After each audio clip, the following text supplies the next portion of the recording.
noite a todos, sejam muito bem-vindos a mais uma edição do nosso podcast, ao vivo pela Melodia FM 87.9, com a transmissão simultânea pelo YouTube.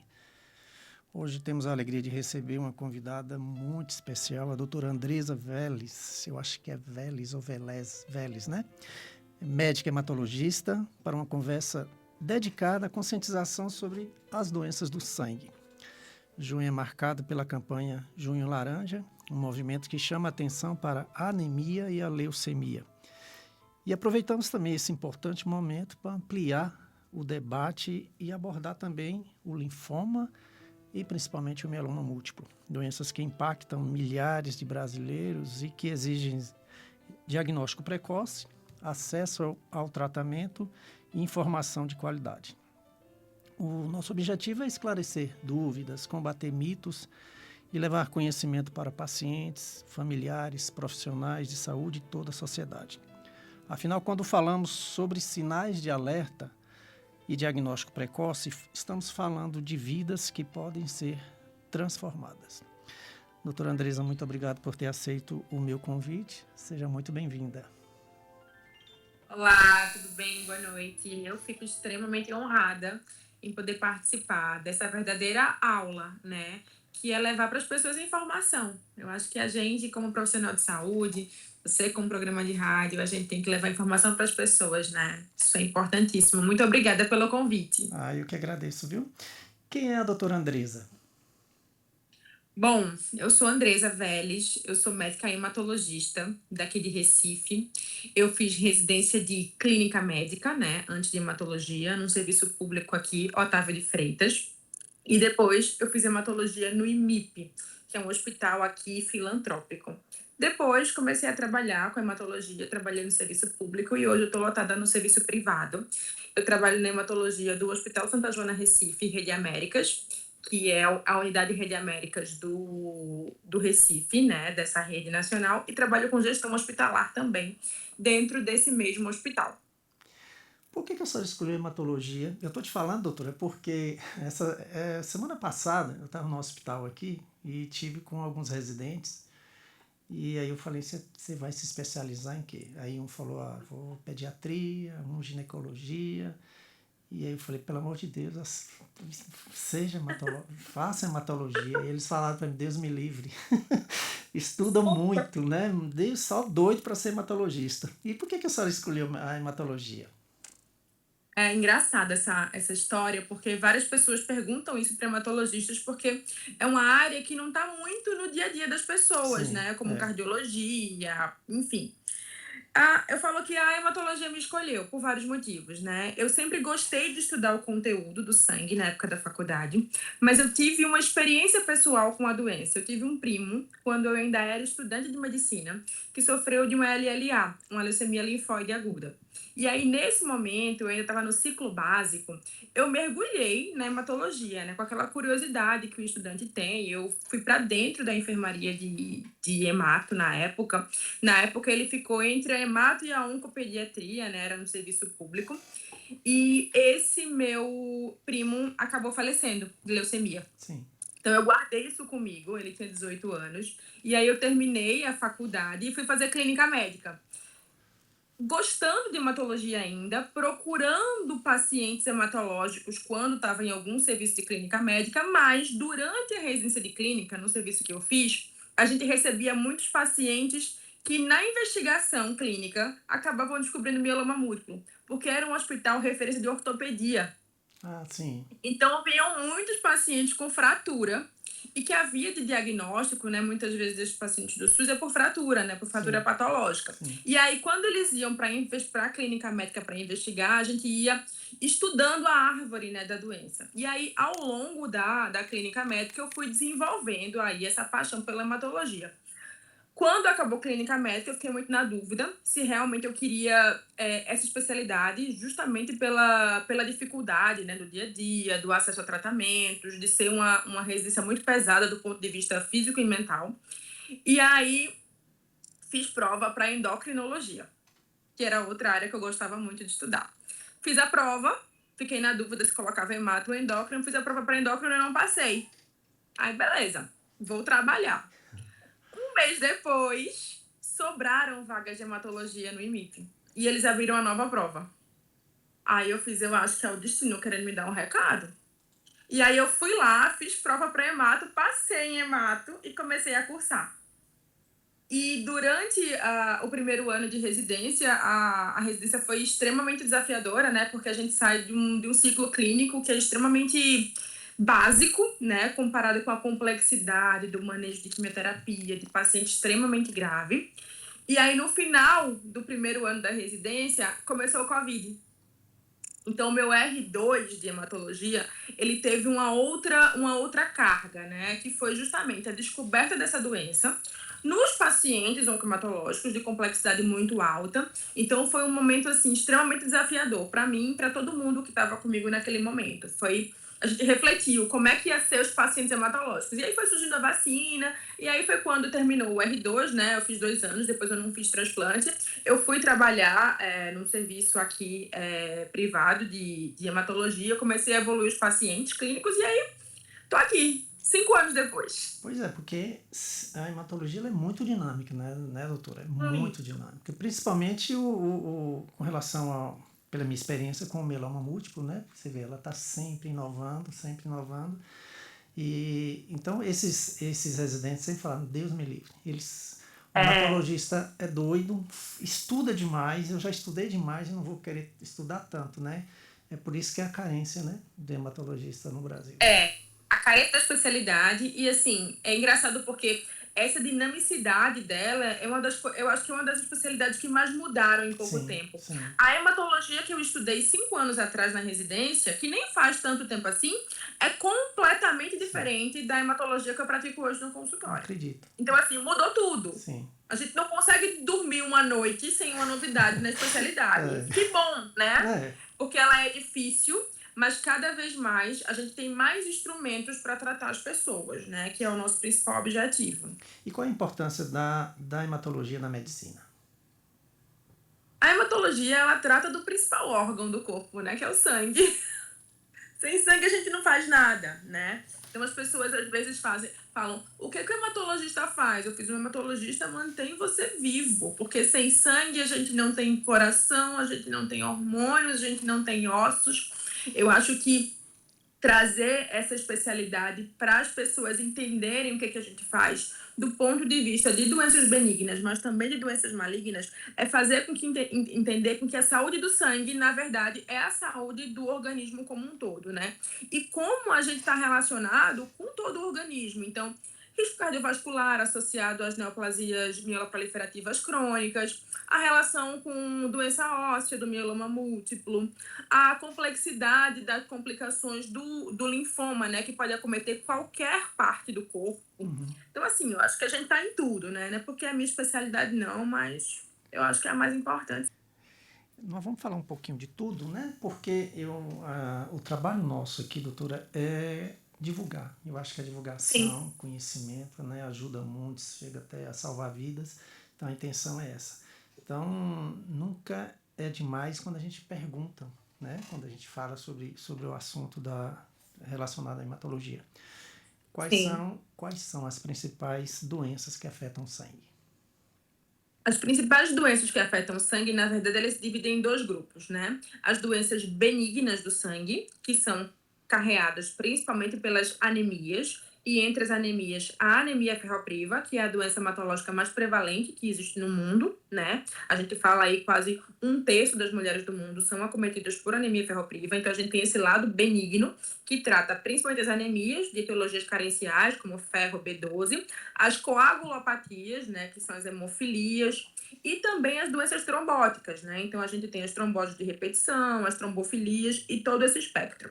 Quando a gente vira o olho para oncohematologia, né, que é a parte da hematologia que trata das doenças malignas, a gente vai ter os 3 principais grupos de doenças. A gente vai ter as leucemias, e dentro delas as leucemias agudas e as leucemias crônicas, né, cada uma com suas subdivisões e seus espectros.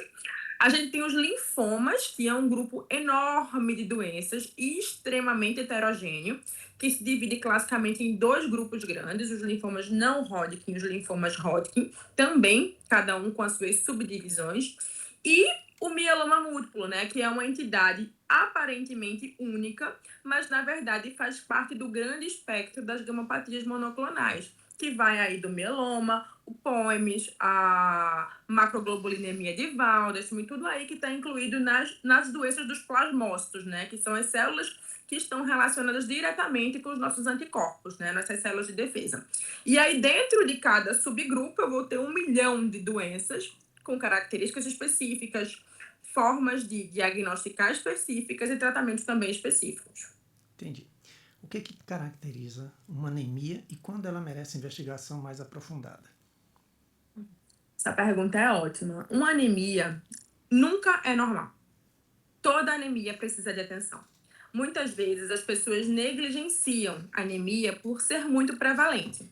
Então, toda vez que qualquer pessoa, qualquer médico, qualquer especialidade, um nutricionista, se depara com um hemograma e aquela hemoglobina ela está abaixo do valor de referência esperado para aquele grupo populacional, ou seja, hemoglobina de 13 para homens, hemoglobina de 12 para mulheres, hemoglobina de 11 para gestantes, eu tenho o diagnóstico de anemia. E quando eu tenho esse diagnóstico, eu sou obrigado a investigar a causa. A causa mais prevalente vão ser as doenças carenciais, né? Principalmente a anemia ferropriva. Então, aí eu chamo atenção para as doenças de trato gastrointestinal, né? Que vão levar a sangramentos ocultos, os cânceres gástricos, os cânceres de intestino. Mas também as anemias, elas podem fazer parte do espectro dos sintomas das doenças oncomatológicas. Então, o sintoma mais prevalente do mieloma múltiplo, por exemplo, é a anemia. Muitos pacientes descobrem apenas como anemia. Uma leucemia, por exemplo, pode ter uma anemia no hemograma. Então, nenhuma anemia é inocente. A maioria delas vai ter uma causa benigna, mas a gente precisa descartar na investigação essas causas benignas para precisar prosseguir aí com o mielograma e quais outros exames aí podem ser necessários na investigação. Quais sinais e sintomas podem indicar que algo não está bem com seu sangue? Que sinais e sintomas? Então, além da anemia, chama atenção principalmente uma fadiga desproporcional, né? Toda anemia vai deixar a pessoa cansada, mas às vezes são cansaços que não são correspondentes à agitação da vida moderna. Perda de peso, né? Que é um sintoma que chama muita a atenção nas doenças oncohematológicas. Prurido, que é a coceira, né, que chama atenção principalmente no diagnóstico dos linfomas, especialmente os linfomas do tipo Hodgkin, e a presença de linfonodomegalias associadas, né, que também entra nesse espectro aí das doenças linfonodais, mas que chama a atenção de algum diagnóstico de doença oncohematológica. Toda anemia, doutora, está relacionada à falta de ferro? Não. A maioria, sim, né? A maioria absoluta. A principal causa de anemia no mundo vai ser a deficiência de ferro, mas a gente pode ter deficiência de outros nutrientes, como vitamina B12, ácido fólico, cobre ou zinco em pacientes que fizeram cirurgia bariátrica, por exemplo, mas eu posso ter também outras doenças oncomatológicas. Então, eu posso ter o mieloma múltiplo, posso ter doenças renais, que a gente não falou aqui ainda, que podem se manifestar com anemia por causa da alteração renal, que vai levar à deficiência do hormônio eritropoetina. Então, a maioria das anemias vai ser, sim, ferropriva, mas tem um espectro enorme de outras doenças que pode se apresentar com anemia também. Tá, voltando a falar, o que é a leucemia e quais são os seus principais tipos? Então, vamos lá. As leucemias são um grupo de doenças oncohematológicas que vão ser a proliferação clonal da série branca no sangue. Então, quando eu pego o hemograma, eu vou ter lá, né, a série vermelha, né, que vai ser o sangue que a gente fala, né, as hemácias, mas a série branca, ela está representada pelos leucócitos. Esses leucócitos são responsáveis pela defesa. Então, por uma mutação genética, que a gente não consegue evitar, que a gente não consegue prevenir, alguma das linhagens desses leucócitos vai começar a se reproduzir de forma anormal. Quando são células muito jovens, a gente chama essas células de blastos, e elas vão dar origem às leucemias agudas, as leucemias linfóides agudas, se esse blasto for da linha, da linha dos linfócitos, ou mieloide, se for da linhagem mieloide, né, desse outro tipo de linfócito. Essas doenças agudas, elas carregam o estigma da hematologia. Eu sempre falo isso, que quando alguém fala em hematologista, a gente lembra logo daquele quadro, né, do paciente muito agudo, muito pálido, dando entrada na emergência muito grave, sangrando. Esse é o paciente da leucemia aguda. Mas eu posso ter um clone de células maduras. E quando esse clone é de células maduras, eu não vou ter blastos, eu vou ter células mais adultas formadas. Então, eu vou ter as leucemias crônicas, que vai ser a LLC, de linhagem linfóide, e a LMC, de linhagem mieloide, que normalmente são doenças de curso extremamente indolente, né? E esse curso indolente vai levar a, muitas vezes, um diagnóstico no exame de rotina. Então, a pessoa, muitas vezes, nem sintoma tem, faz o exame de sangue por outro motivo e acha aí essa doença. Existem fatores de riscos conhecidos para a leucemia? Os fatores de risco relacionados à leucemia, eles são muito inespecíficos, né? A gente sabe que as mutações, elas acontecem de forma aleatória. As leucemias, elas surgem de mutações genéticas. Diversos tipos de mutações genéticas podem dar origem a uma leucemia. Existem fatores que indiretamente aumentam a chance de mutações acontecerem. Então, eu tenho aí a exposição à radiação ionizante. Então, pacientes que fizeram radioterapia ou tiveram presentes em algum acidente nuclear, por exemplo, né? A gente tem aqueles casos de Hiroshima e tal, que tiveram exposição à radiação, que aumenta o risco de câncer, não só de câncer hematológico. Eu tenho a exposição de benzeno, querosene, produtos químicos induzem essa mutação genética que indiretamente também aumenta esse risco. E eu tenho fatores que também indiretamente podem levar à inflamação da célula e se relacionam indiretamente a esse risco. Então, eu estou falando aí de cigarro, obesidade, tudo isso indiretamente contribui para o risco, mas com menos peso do que realmente aí esses fatores de exposição, principalmente a radiação ionizante e as substâncias químicas tóxicas derivadas do benzeno. Doutora, nós temos uma associação, né, que eu moro na Bahia, né, nós somos nordestinos, né, Sim, não moro aqui na Bahia, Vitória da Conquista, mas somos nós nordestinos. somos nordestinos. E acabei fundando uma associação em São Paulo, no interior de São Paulo, porque infelizmente aqui é muito restrito a assistência, né, a gente vai estar falando sobre isso. Então, hoje nós acompanhamos 600 pacientes com mieloma múltiplo. E ontem um paciente me procurou, a gente ficou conversando e ele está desesperado, porque ele tem um mieloma, 39 anos, e ele acabou sendo diagnosticado com a leucemia célula plasmática. Entendeu? Por que acontece isso, doutor? A gente está vendo muitos casos aí de paciente com mieloma e depois do mieloma vem a leucemia. Então, o paciente ele já está desesperado com o mieloma. E não é fácil. A senhora sabe que tratar de mieloma Não é nada não é fácil. fácil. Nada Não é fácil. fácil. E você sabendo que você está tratando de uma doença que, por enquanto, não tem cura. Então, você está tratando ali, está levando sua vida ali para você ter o privilégio de estar vivo, eu diria assim. E aí você está naquela batalha, né, que não é fácil, não é fácil você ter o mieloma. Aí depois você vê aquele descontrole todo nos seus exames de laboratório. Aí o seu colega vai lá e investiga e dá leucemia.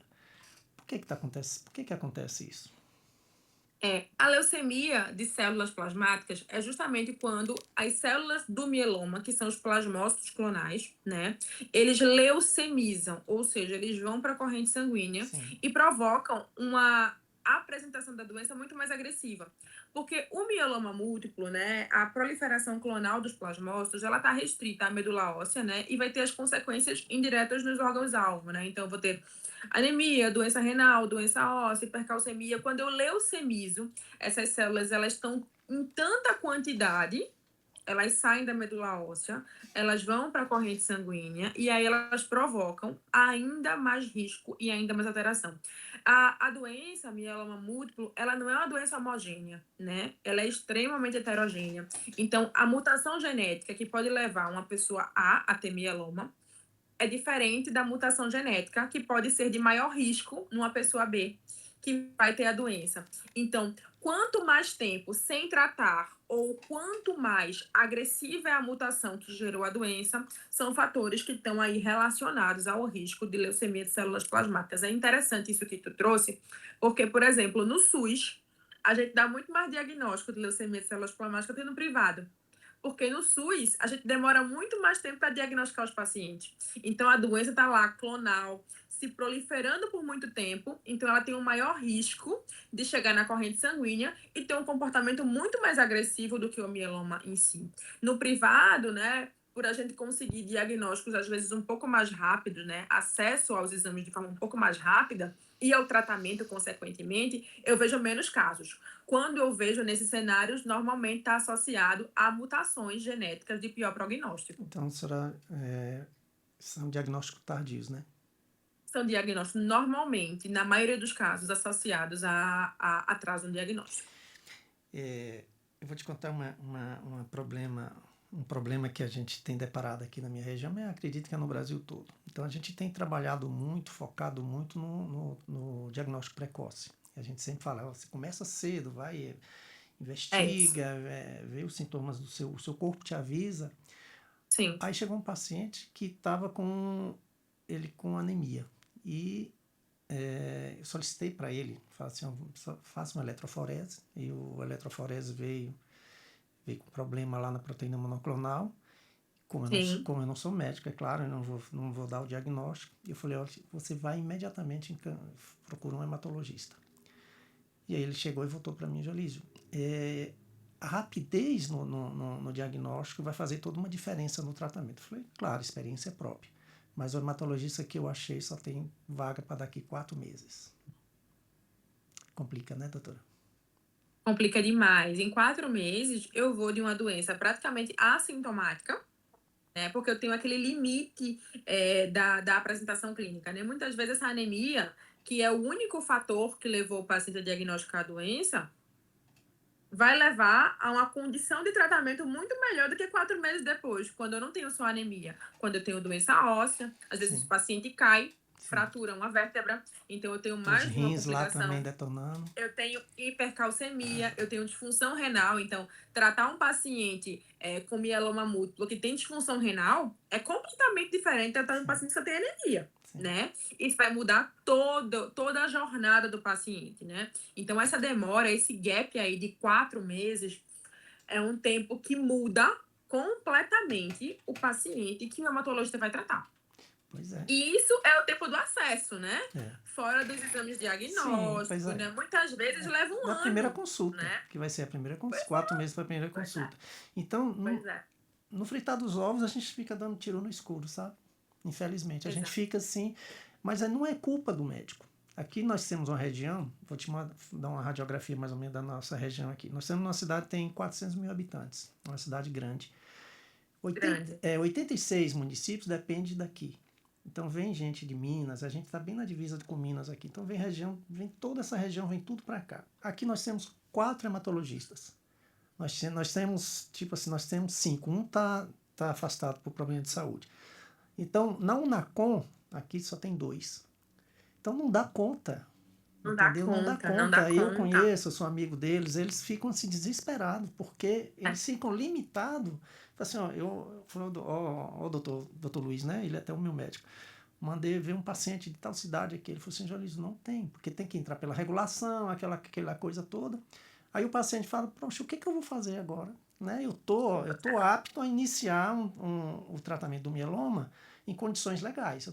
Meus rins estão funcionando bem, eu não estou com dor, eu estou assim, perfeito. Mas aí ele só vai me atender daqui 4 meses.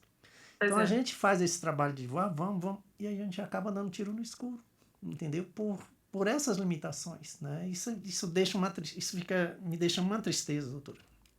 Isso é extremamente limitante, né? E a gente, muitas vezes, como médico, também de mãos atadas, né? Isso. Porque você tá lá e às vezes, e na hora que chega esse paciente, eu tenho que pensar, e para dar o diagnóstico, né? Que às vezes o mielograma ele vem diluído, eu tenho que pedir uma biópsia, a biópsia leva 2 meses para sair o Pois é. resultado. Eu não tenho acesso a PET, eu não tenho acesso à ressonância, então eu não consigo estratificar o grau de doença óssea. Eu não tenho acesso ao cariótipo, né, que é o exame genético, justamente para estratificar esse risco, que é importante no segmento desse paciente. Então, a especialidade ela é muito complexa, né? O hematologista sozinho, mesmo se aí tivesse, né, 50 hematologistas, Sim. o sistema de saúde ele precisa convergir para poder diagnosticar e tratar esse paciente, né? E aí, uma vez diagnosticado, vem outro desafio do tratamento, o acesso às drogas, Sim. né? Então, quimioterapia, a gente sabe que quimioterapia hoje não é o melhor cenário, imunoterapia no SUS, um bocado de limitação ao acesso ainda, né? Consolidação com transplante de medula óssea, eu não sei se aí tem transplante. Não. Aqui vai tudo para Salvador. Exatamente. Então, um paciente sair da cidade, passando por todas essas etapas, né? Um paciente jovem ser elegível para transplante, sair da cidade dele, passar 1 mês numa cidade fora para transplantar e voltar. Então, assim, é uma cadeia de cuidado que vai muito além do hematologista, né? Você precisa de um sistema de saúde que entenda que, apesar de ser uma doença rara, é uma necessidade populacional. E a gente sabe que a incidência das doenças oncológicas, elas têm aumentado. E junto com elas, né? Junto com o câncer de mama, tem surgido mais mieloma, tem surgido mais leucemia, tem surgido mais linfoma. Então, eu acho que a saúde pública precisa virar esse olhar para essas doenças potencialmente graves, algumas não curáveis, mas controláveis, como mieloma múltiplo, e muitas curáveis. Sim. E que o paciente pode perder a janela de cura justamente por causa desses atrasos, entendeu? Pois é, eu estava conversando há uns 2 meses com o presidente do INCA e ele falando que o mieloma é o 4º câncer que mais gasta. Muito caro. O tratamento é caro. Uhum. O tratamento de primeira linha, o paciente do SUS não tem acesso. Vai ter acesso agora, não tem. Né? Vai ter acesso agora, talvez com a lenalidomida, mas por quê? A Lena, que é uma droga, né? A patente, né, caiu. E aí a FUNCEF, que é uma fundação de Belo Horizonte, vai estar produzindo. Então aí o governo agora vai passar a comprar e tal, né? Mas a primeira linha mesmo que está aí, né? O DARA, esses medicamentos, o paciente não tem acesso, né? E você tem que judicializar, o médico do SUS não pode judicializar, entendeu? Então não é fácil, não.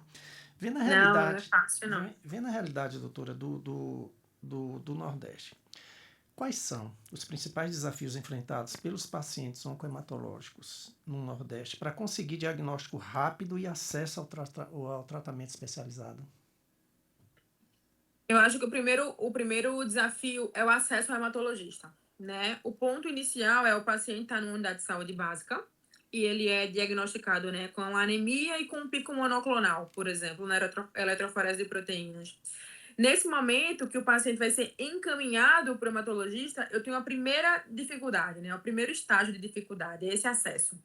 Uma vez chegando no hematologista, eu tenho o desafio do diagnóstico, porque eu vou precisar de mielograma, eu vou precisar de biópsia de medula óssea, e às vezes falta a agulha, né, do exame. E aí, às vezes o paciente, eu vou atrás, vou conseguir pagar particular, as pessoas fazem uma vaquinha, conseguem, beleza, diagnostiquei. O tratamento que eu tenho acesso ao SUS para mieloma múltiplo, ele tá muito, muito, muito aquém do que eu tenho de primeira linha. E eu acho que no mieloma múltiplo, esse é um dos maiores gaps que a gente tem entre o SUS e o privado. O que a gente faz de primeira linha no SUS é praticamente proscrito nos principais guidelines de mieloma múltiplo do mundo, né? Hoje, para os pacientes que têm acesso, né, eu tenho praticamente um tratamento quimio-free, né, sem quimioterapia, com imunomodulador, com anticorpo monoclonal, com inibidor de proteasoma. E no SUS, eu tenho quimioterapia convencional com corticoide. Então, a resposta que eu espero de doença para esse paciente é completamente diferente, né? Hoje, nos pacientes que fizeram 4 drogas na primeira linha no privado, eu levo a uma doença residual mínima negativa. Ou seja, a doença, ela se torna indetectável, né? De tão profundas as respostas que esse tratamento-alvo carrega. No SUS, com quimioterapia convencional, no máximo eu consigo respostas parciais. Então, isso vai ter um impacto direto na sobrevida desse paciente. Então, eu acho que o paciente hematológico no SUS, ele sofre em todas as etapas. Do acesso ao especialista ao tratamento final, que deveria ser de ponta, mas que não é, justamente pelos custos, pela acessibilidade. E aí a gente fala no transplante de medula óssea, né, que ainda tem um papel essencial na consolidação para os pacientes elegíveis. Vem o cenário de também não ter acesso ao transplante, e isso torna a doença ainda mais grave do que ela é, né? Porque esse paciente, inevitavelmente, vai internar, vai complicar, vai ter infecção, então vai ocupar leito de UTI, vai ocupar emergência, vai fazer hemodiálise. Tudo isso gera custo ainda maior para o sistema de saúde. Então, quando eu penso num todo, às vezes eu sou gestora também de saúde, eu fico pensando assim, será que se essas pessoas colocassem na ponta do lápis o quanto a gente gasta com esses pacientes quando eles complicam, será que eu não conseguia melhorar um pouco essa terapia de primeira linha? Porque quando um paciente vai para um leito de UTI e fica 60 dias internado lá fazendo hemodiálise porque ele evoluiu com disfunção renal e teve infecção grave, o custo disso para o sistema de saúde também é enorme. A judicialização também, né, doutora? Exatamente. Então, assim, quando eu faço essa conta, é porque ninguém consegue fazer essa conta de forma direta, né? É O verdade. quão é caro isso também, né? E o quanto isso mexe no principal valor que as pessoas têm, que é a saúde delas, né? É a vida delas. Na sua experiência, como a desigualdade na distribuição de centros de referência e de terapias de alta complexidade impacta o cuidado de pacientes com leucemia, linfoma e mieloma múltiplo na região Nordeste? Eu acho que aqui no Nordeste a gente está muito aquém ainda do Sudeste. Muito mesmo. Por a gente ter menos centros de referência, e digo um fator a mais que a gente não falou aqui ainda, pela disponibilidade de pesquisa clínica. No Nordeste, além de todas as dificuldades que a gente já conversou, a gente tem pouquíssimos estudos clínicos. Verdade, verdade. E estudo clínico é uma forma de acesso ao Sim, tratamento. verdade. Isso é verdade. Então, o Sudeste, ele está na frente da gente por tudo isso e por ter muitos estudos abertos, que Sim. vai dar acesso a tratamento de ponta para quem sequer teria acesso. Então, eu acho que o Nordeste, ele perde muito nesses dois pontos, sabe? Não só pelas dificuldades em si, né? Pela situação local, da economia local que tem um impacto, mas também pela falta de pesquisa clínica e a falta de incentivo à pesquisa clínica nos grandes centros, que poderia, com certeza, dar muito mais oportunidade de tratamento para esses pacientes. E o que falta, doutora, para ter esse estudo clínico no Nordeste? Eu estava com relação aqui de estudos clínicos. No Nordeste, me parece que só tinha em Belém e em Salvador com o doutor Edvan Cruzoé, né? Isso. Né? Ele é o que mais tem aqui no Nordeste, é ele, né? Isso. E o resto, tudo lá embaixo. Lá embaixo, ali. São É. Paulo, É. Rio, É. Santa Catarina, Porto Alegre tinha 3, e aqui nada. Tinha uma paciente, não te cortando, tinha uma paciente de Manaus, ela estava apta já, né? Tinha um perfil de fazer o estudo clínico, mas aí ela não tinha como ir, por exemplo, ela não tem como ir, né? Não tem. O coitado não tem nem o que comer direito. Como é que a pessoa vai de lá do fim do mundo para São Paulo, por exemplo? Não tem como. Exatamente, não tem como. E isso aí é um desafio, sabe por quê? Porque, assim, aqui em Recife, né, Salvador está muito na frente da gente de pesquisa clínica. Aqui em Recife a gente tem centro de pesquisa no Santa Joana, onde eu trabalho. A gente tem no serviço público também e tem outro serviço privado da Rede Dora aqui. Eu acho que são os 3 principais centros de pesquisa que a gente tem, cada um com pouquíssimos estudos, né?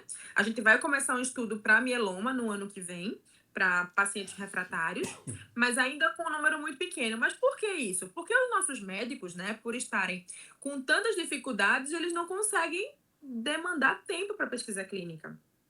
Então, assim, você pega um cenário aí da sua cidade, que você tem 4 hematologistas, a pesquisa clínica, ela exige dedicação. Sim. Então, eu preciso de muito médico.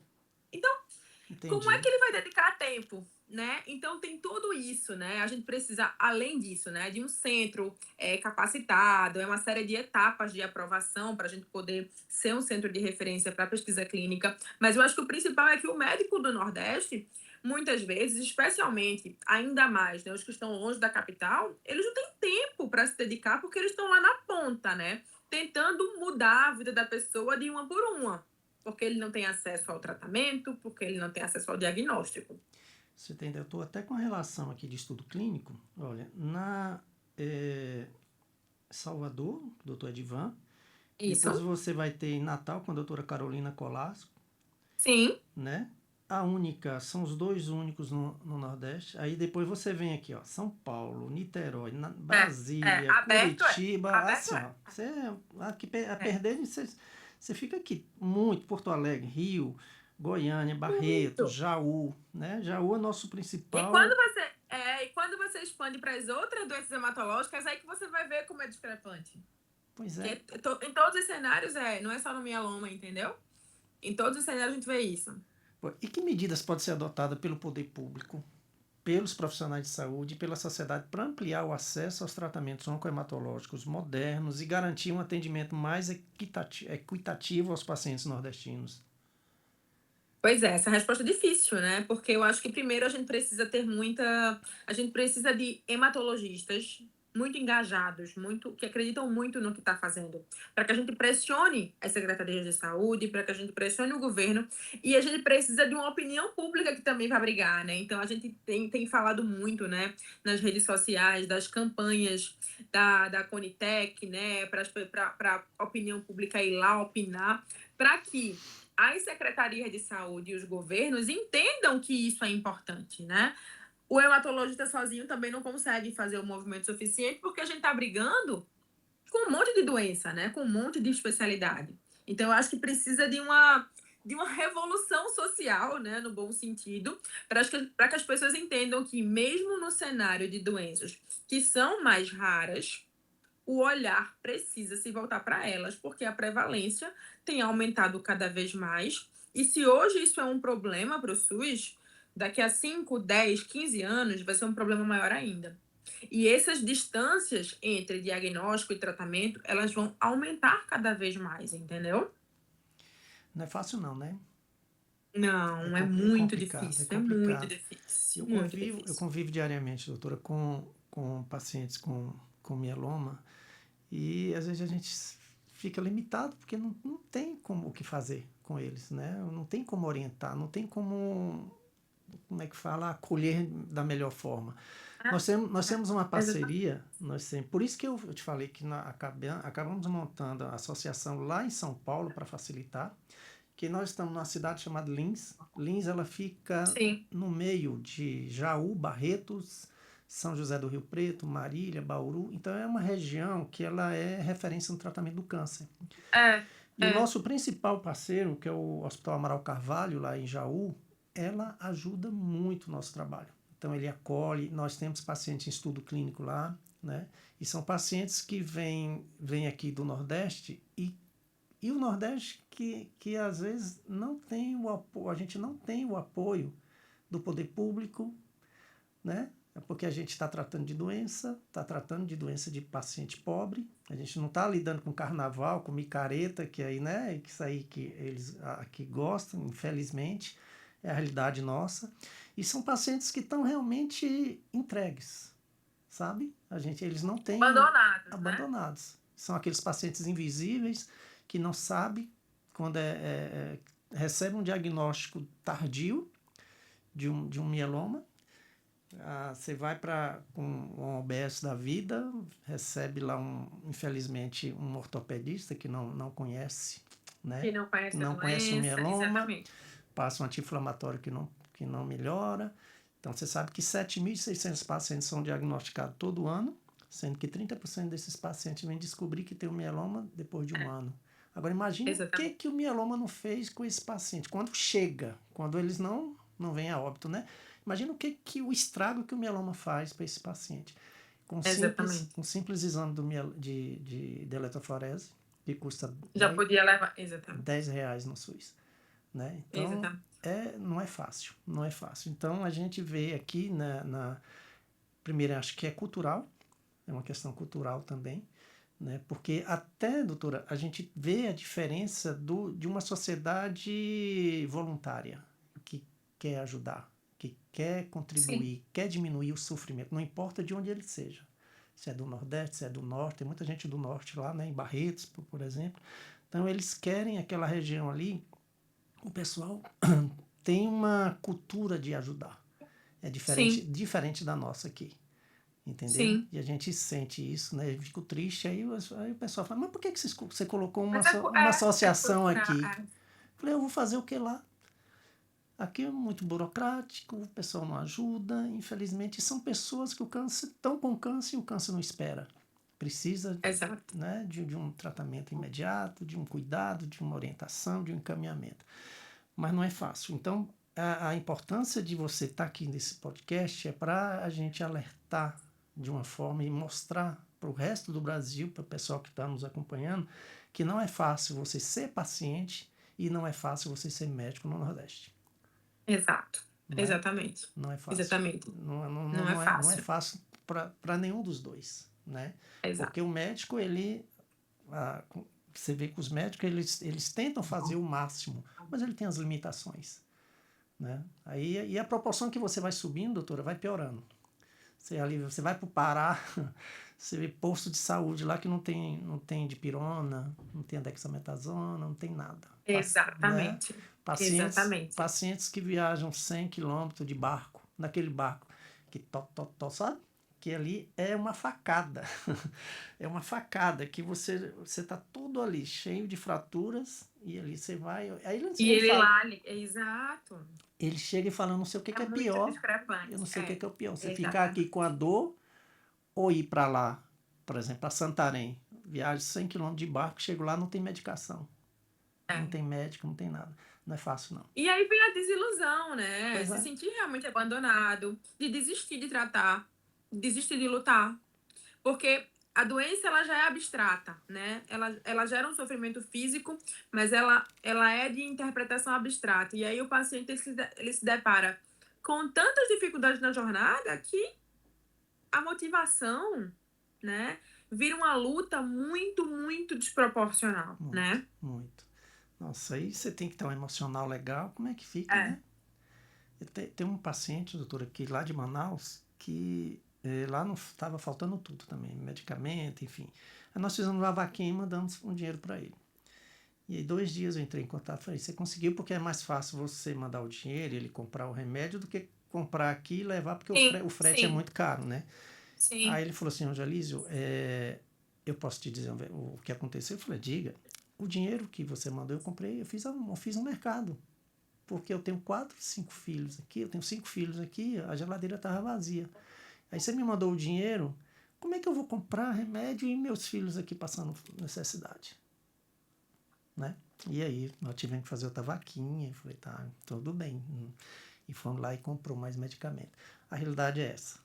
A A realidade é realidade essa. é essa. Porque você sabe que Esse é o Brasil, o mesmo Brasil que está falando aí, né, de terapia de ponta, de carticel, de terapia gênica. O Brasil de verdade é esse, né? Que as esse, pessoas precisam fazer escolhas entre comer e é, comprar um medicamento. não é fácil, não é fácil. Não. Infelizmente deixa a gente desanimado em certos momentos, sabe? Porque a gente, Sim. né, limitado, a gente tenta fazer o máximo em ajudar, mas a gente infelizmente tem essas limitações, tem esses problemas. Ô, É. doutora, o que é, falando agora do linfoma, o que é o linfoma e qual a diferença entre o linfoma e a leucemia?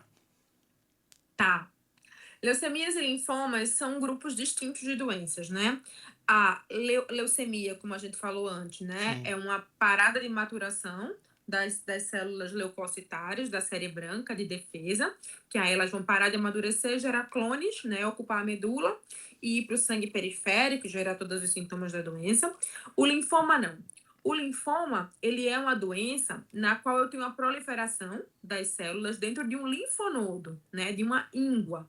A gente tem no sangue, né, o nosso órgão líquido, que é o sangue, mas eu tenho os linfonodos, que são, na verdade, conglomerados de células de defesa, que eu vou ter cadeias de linfonodos no corpo todo. Então, retroauricular, cervical. Quando a pessoa tem, por exemplo, a dor de garganta e incha aqui no pescoço uma íngua, são os linfonodos aumentando de quantidade para combater a infecção. Mas pelo mesmo motivo, né? Uma mutação, uma alteração genética inespecífica, eu vou ter uma proliferação clonal dentro desse linfonodo e ele gera um linfoma. E diferente da leucemia, que eu vou precisar ir na medula óssea para poder dar o diagnóstico, para o linfoma, eu vou ter que fazer a biópsia desse linfonodo. Então, eu vou lá biopsiar.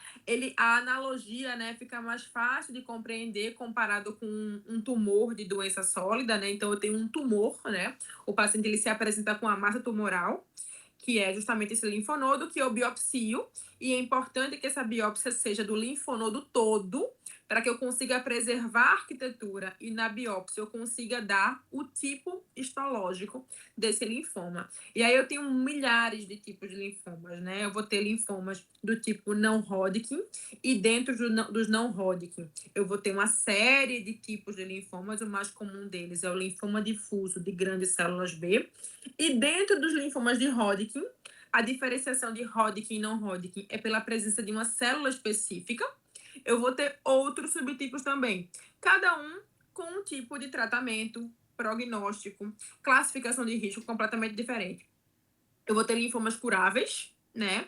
Como o linfoma não Hodgkin difuso de grandes células B, que é uma doença curável, mas eu posso ter linfomas que também são incuráveis, dependendo da localização, dependendo do paciente, né? E de todos esses fatores que vão envolver o espectro da doença. O aumento de gânglios sempre significa câncer? Não. A maioria das vezes que a gente tem aumento dos gânglios, das ínguas, é reação à infecção.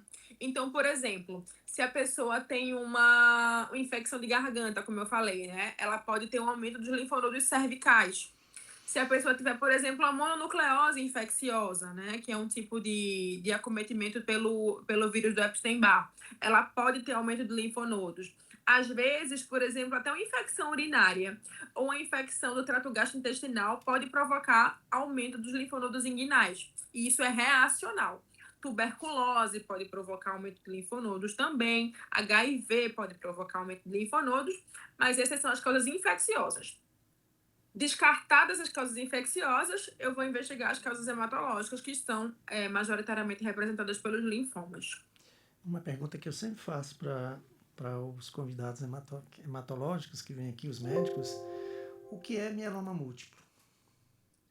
Mieloma múltiplo, né? É uma doença muito complexa, que também se origina de uma mutação genética, que vai levar a uma proliferação clonal dos plasmócitos. Plasmócitos são células que estão dentro da medula óssea e elas vão ser responsáveis pela produção dos anticorpos, né? Os famosos anticorpos. Então, esses anticorpos, na verdade, é como eu vejo no sangue periférico os plasmócitos. Eu não tenho plasmócito no sangue, na corrente sanguínea. Esses plasmócitos se multiplicam muito e criam um exército enorme de anticorpos inúteis, porque eles são clones. E aí, o primeiro exame que eu vou ter alterado, né, que é o exame emblemático do mieloma múltiplo, é a eletroforese de proteínas, que vai ter um pico monoclonal. Por que um pico monoclonal? Porque os anticorpos são proteínas. Então, uma eletroforese normal tem um pico de albumina, que é a proteína mais comum do nosso corpo, mas se eu tenho um clone de plasmócitos, eu vou fazer um pico de diferentes tipos de anticorpos, né? Eu vou ter IgG, eu vou ter cadeias leve, cadeias capa, cadeia lambda, e cada tipo dessa categoria vai me mostrar uma doença com um espectro clínico diferente.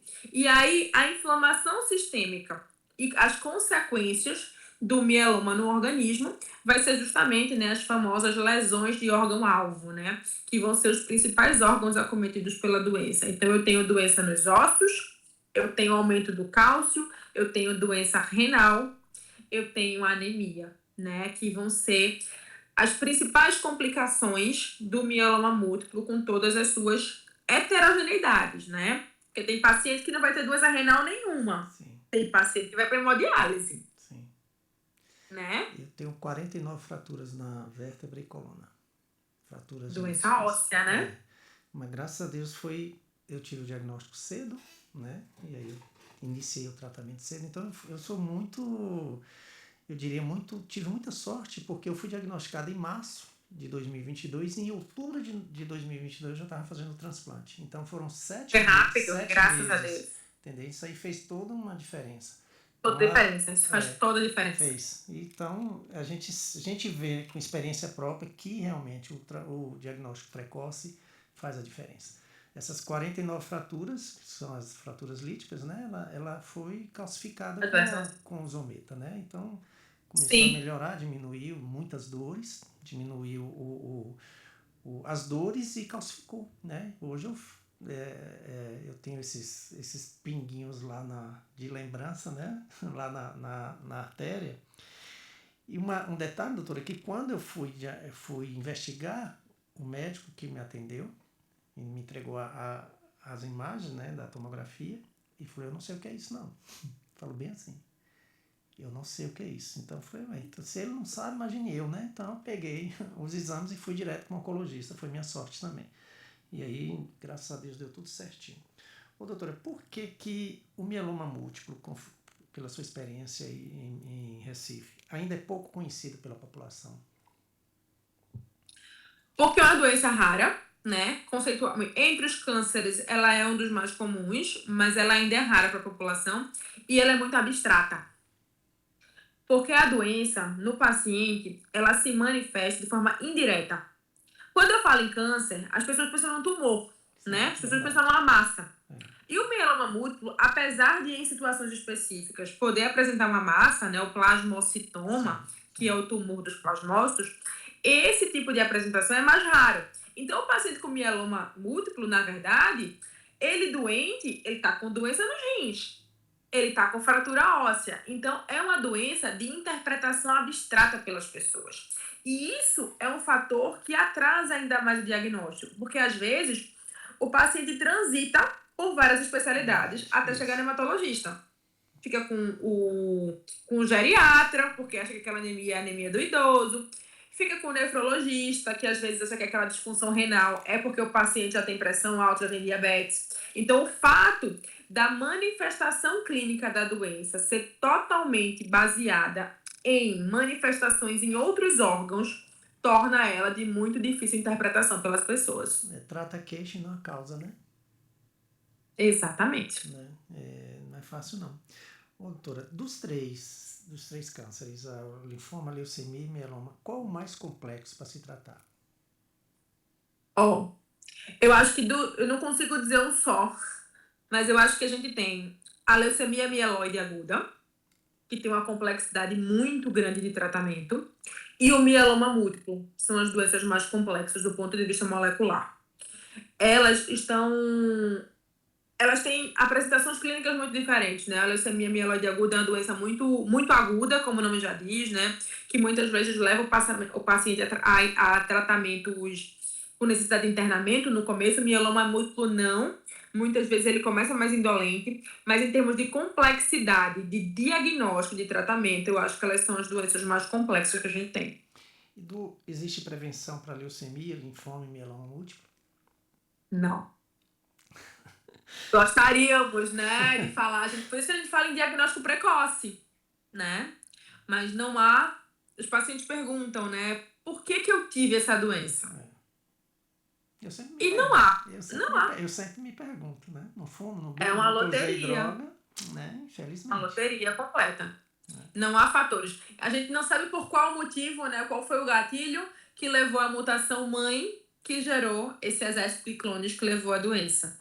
Não há fatores preveníveis, né? A gente sabe que diminuir a inflamação do organismo, não ter uma vida saudável indiretamente diminui o risco, mas é indireto, né? Eu não posso dizer que isso vai ser uma promessa de prevenção. Uma pergunta que sempre também faz é genético o mieloma? O mieloma múltiplo, como outras doenças oncomatológicas, elas podem ter uma parcela genética, mas na maioria absoluta dos casos, e assim, mais de 90% dos casos são mutações genéticas esporádicas, aleatórias. Então, as causas genéticas, elas estão restritas aí a síndromes familiares muito raras, né? Existem algumas mutações genéticas que elas são hereditárias, né? E elas passam de geração em geração, que podem estar associadas ao risco maior de algumas doenças. Mas, de forma geral, o mieloma múltiplo e as outras doenças oncomatológicas, elas são esporádicas, são mutações ao acaso. Como diferenciar sintomas comuns de sinais que exigem avaliação médica? Pois é, né? Isso é difícil porque o que diferencia um paciente potencialmente grave de um paciente simples, né? Eu sempre falo que o nosso corpo fala. Sim. Todo mundo que tem anemia tá cansado. Mas a anemia de uma doença oncológica vai ser muito mais forte. Uma fadiga desproporcional. É aquele paciente que fica absolutamente prostrado, né? Perder peso, né? Eu sempre peço muito para os pacientes prestarem atenção à perda de peso. Não é fácil perder peso. Então, se do nada você perde 5 quilos em 3 meses, sem nenhuma medida específica, talvez seja uma doença oncológica. Os outros sintomas, eles são muito indiretos, né? Às vezes, obviamente, né? Uma hemorragia aguda chama atenção, né? Que pode acontecer em alguns tipos de leucemia. Mas, no geral, não há nada muito específico. Mas o que eu acho que chama mais atenção é a potencialidade dos sintomas. Então, é uma fadiga muito grande, é uma palidez muito grande. É tudo quando foge da curva de ser aceitável. Quais mitos, doutora, sobre doenças do sangue precisam ser desmistificados? Bom, eu acho que entre os principais mitos que a gente precisa desmistificar é: anemia não se transforma em leucemia. Anemia, ela pode ser um sintoma de uma leucemia já consolidada, a doença já existe. Mas a transformação de uma anemia numa leucemia não acontece. E isso é um medo muito comum da população, né? Isso é uma pergunta que a gente responde todos os dias no consultório. Doutor, eu vim correndo porque eu achei que essa anemia ia se transformar numa leucemia. Não. Se você tiver uma leucemia, muito provavelmente um dos sintomas vai ser a anemia. Mas não existe essa transformação de uma doença na outra. Eu acho que esse é o principal mito hematológico que a gente precisa aí tirar da cabeça das pessoas. Olha, o nosso tempo está acabando. Muito legal o nosso papo. E, nossa, vamos ter que fazer Tem que uma, fazer uma segunda uma edição. segunda Eu também me empolgo, edição. né, falando Não, de mas o papo foi hematologia. legal, né? A gente bateu um papo sobre isso. Muito Interessante legal. que são dúvidas que eu coloquei aqui, dúvidas de próprios pacientes, né? Que eles têm, às vezes eles não têm a oportunidade, que é uma coisa que a gente bate também, doutora, o paciente ele precisa ter uma afinidade com o seu médico, né? Sim, Muitos não sim. falam, né? Às vezes vem perguntar coisas para mim, para o grupo lá de apoio, coisas que era para ele ter perguntado Aham. ao médico. Então eles não têm, muitos por timidez, por vergonha, enfim, né? São vários fatores que cria esse bloqueio, né? Então Uma barreira, né? são perguntas que eles acabam fazendo e a gente acaba usando essas perguntas, né? E direcionando para os médicos, né? Sim, sim, claro. Isso é importante porque também ajuda a gente a conhecer nossos pacientes. Sim, Porque às vezes a gente está muito preocupado, né, estudando a fisiopatologia da doença, os tratamentos, e às vezes a dúvida do paciente é uma coisa que a gente podia acessar de forma muito mais rápida, mas que ele não traz para a gente. Então, quando a gente tem essas conversas, eu sempre falo, a gente precisa sair da bolha de sim. conversar só com o É, médico. é, Porque a gente precisa entender o que os nossos pacientes esperam de nós. Muitas vezes eu preciso alinhar as expectativas, inclusive em relação ao tratamento. O que eu quero pode ser diferente do que ele quer. sim. Então, essa proximidade muda completamente a jornada do paciente. Nós temos um grupo de apoio, são 420 membros. E a gente acaba conhecendo muito, eu aprendi muito sobre o mieloma com a experiência de cada paciente. Porque se você reúne 50 pacientes de mieloma, cada um é diferente do outro. Né? Diferente. Cada um é diferente. Então ele fala, meus rins deu isso, meu não sei o que é isso. A gente acaba É isso conhecendo, mesmo. né? Com a experiência de cada um. Sim, sim. Ô, doutora, que mensagem a senhora deixaria para quem acabou de receber de um diagnóstico hematológico e juntamente a mensagem do Junho Laranja para a população?